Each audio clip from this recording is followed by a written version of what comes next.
तुमच्या अनेक विरोधकांकडून आरोप केला जातो। असं आपण प्रसारमाध्यमाने देखील त्यावर बरेच विश्लेषण केलेलं आहे।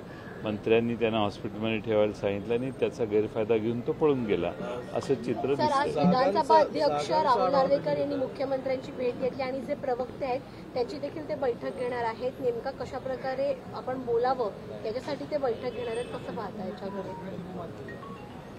आता सुप्रीम कोर्टाने काही मतं स्पष्टपणाने प्रदर्शित केलेली आहेत, त्यानंतर त्यांचा निर्णय करणं त्यांनी आवश्यक आहे, कारण 30 ऑक्टोबरला त्यांना त्यांचा पुढं आम्ही कोणत्या कालावधीत या सगळ्या आलेल्या डिस्क्वालिफिकेशन पिटिशनचा निर्णय करू हे सांगणं आवश्यक आहे।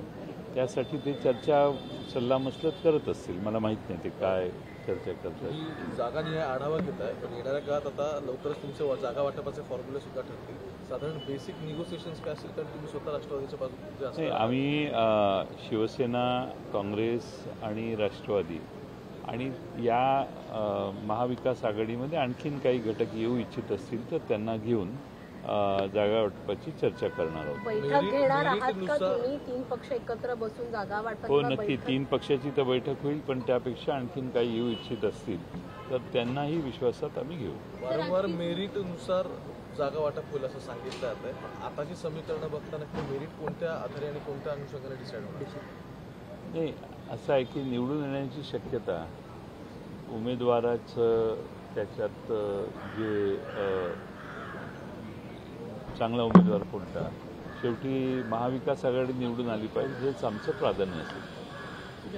सवाल ये है कि आज आप समीक्षा बैठक जो कर रहे हैं, देख रहे हैं कि सबसे ज़्यादा पश्चिम महाराष्ट्र अपनी पहली बैठक में लिए। कल अमरावती, विदर्भ, खासकर जालना जैसे मतदार संघ है जहाँ से जालना से जरांगे पाटिल का आंदोलन शुरू होता है और पूरे राज्य भर में फैलता है। ये सब करते हुए आप किन क्षेत्रीय चीज़ों को आप ध्यान में रख रहे हैं आने वाले समय के इलेक्शन को देखते हैं? नहीं, खास तौर पे हमारे जो लोकसभा के चुनाव क्षेत्र है जहाँ पे पहले हम लड़ चुके हैं या हमारी अच्छी ताकत है, वो चुनाव क्षेत्र के बारे में हम वहाँ के कार्यकर्ताओं को बुला के, वहाँ के नेताओं को बुला के खुद पवार साहब चर्चा कर रहे हैं। और हम जहाँ भी पहले चुनाव लड़े हैं या वहाँ पे जीत हमें हासिल हुई है, पहले कई जगह हमारे लोकसभा के एमपी भी हैं, वो सारे जगह हम वहाँ के कार्यकर्ताओं को बुला के चर्चा करें। हम देख रहे हैं कि उमर अब्दुल्ला ने बीच में एक नाराजगी दर्ज की थी कि कहीं ना कहीं इंडिया अलायंस की जो बैठक होनी चाहिए सीट शेयरिंग को लेकर वो हो नहीं पा रही। आपकी बैठक चल रही आज और कल में है, कहीं ना कहीं इंडिया अलायंस की सीट शेयरिंग की बैठक को इसकी वजह से बल मिलेगा? नहीं, इंडिया अलायंस के बैठक में ये तय हुआ था कि हर राज्यों में ये महीने के अंदर, महीने 1.5 महीने में सारे जो स्टेक होल्डर्स है वहाँ के राज्य में जो पक्ष मौजूद है उन्होंने इकट्ठा बैठ के उनका जो बंटवारा है वो सब एक दूसरे से बातचीत करके करना चाहिए। अगर उसमें कुछ आपत्ति हो तो केंद्र में जो इंडिया की जो सेंट्रल कमेटी है उसके सामने ये प्रस्ताव जाएगा, ऐसी बात हुई है। दूसरा सवाल ये कि पीयूष गोयल ने ट्वीट किया है कुछ देर पहले और वो पवार साहब पे किया है। पिछली बार जो उन्होंने पैलेस्टीन और इजराइल की जो लड़ाई चल रही, जो युद्ध है हमास के लिए, उसको उन्होंने ट्वीट किया है कि जो व्यक्ति कभी मुख्यमंत्री रह चुके हैं और डिफेंस मिनिस्टर रह चुके हैं वो कैसे पैलेस्टीन का समर्थन कर सकते हैं। हमास जैसे आतंकवादी संगठन ने जिस तरीके से हमला किया है उसका किसी तरह से समर्थन नहीं हो सकता। और ये भी उन्होंने कहा कि this rotten mindset has to stop. I hope Pawar ji at least now think of the nation first. जब देश इजराइल को सपोर्ट कर रहा है तो शरद जहाँ तक मेरी जानकारी है, मुझे लगता है एक्सटर्नल अफेयर मिनिस्ट्री ने पैलेस्टीन के बारे में भी कुछ बयान किया है। वो पहले वो देखे तो मुझे लगता है उनको समझ में आएगा कि उनकी सरकार क्या निर्णय कर रही है। लेकिन सर पीयूष गोयल का बयान जिस तरीके से ट्वीट कुछ दिनों बाद हम देखें कि पवार साहब लगातार जो है अपने स्टैंड जो है उन्होंने इजराइल और हमास की लड़ाई को लेकर पहली बार नहीं कहा, इसके पहले भी रख चुके हैं।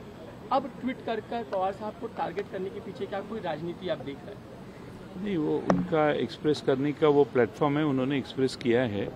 मुझे लगता है कि केंद्र सरकार ने खुद स्वयं प्रधानमंत्री ने एक भूमिका एक्सप्रेस की है, इजराइल को सपोर्ट किया है। साथ साथ में फॉरेन एक्सटर्नल अफेयर्स डिपार्टमेंट जो है उन्होंने भी एक अलग सी भूमिका सामने रखी है।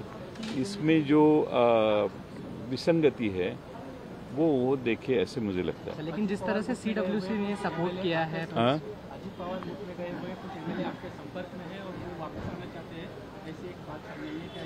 ऐसे वो हमारे से बात कर रहे हैं, कुछ लोग आके मिलके भी जा गए हैं। अब जब होता है तब देखेंगे, उसके ऊपर बात करेंगे। इतनी जल्दी उसके ऊपर बात करने में कोई मतलब नहीं है। लेकिन पवार साहब ने जिस तरह से कहा है कि अभी वापस आने का कोई जो मार्क्सिस्ट साइड वो अभी बंद किया जाएगा, इस तरह से जो उसका बयान आया था, एमएलए है उनके भी मन में कुछ आशंका है और वो आशंका है आपके साथ देखते हैं। वो हमारे बहुत साल से हमारे से संबंधित है, हमने साथ में एक बार काम किया है, इसीलिए वो कुछ लोग आके मिल के जाते हैं, कुछ उनकी इच्छा सामने रखते हैं। इसका मतलब ये नहीं है कि कल आ गए वो या कल आने वाले हैं।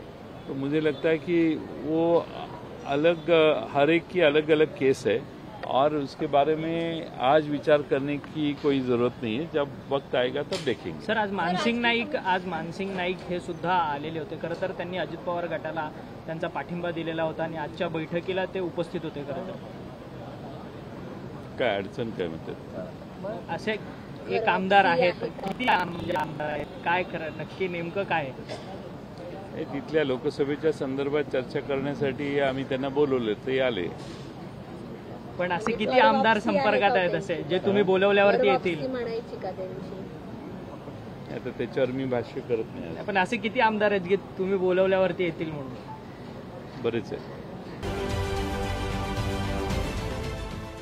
देश विदेशातील प्रत्येक घडामोडींचे लाईव्ह अपडेट मिळवण्यासाठी आता साम टीव्हीच्या सर्व सोशल मीडिया प्लॅटफॉर्मला लाईक, फॉलो आणि सबस्क्राईब करा। तसंच सर्व नोटिफिकेशनसाठी बेल आयकॉन प्रेस करायला विसरू नका।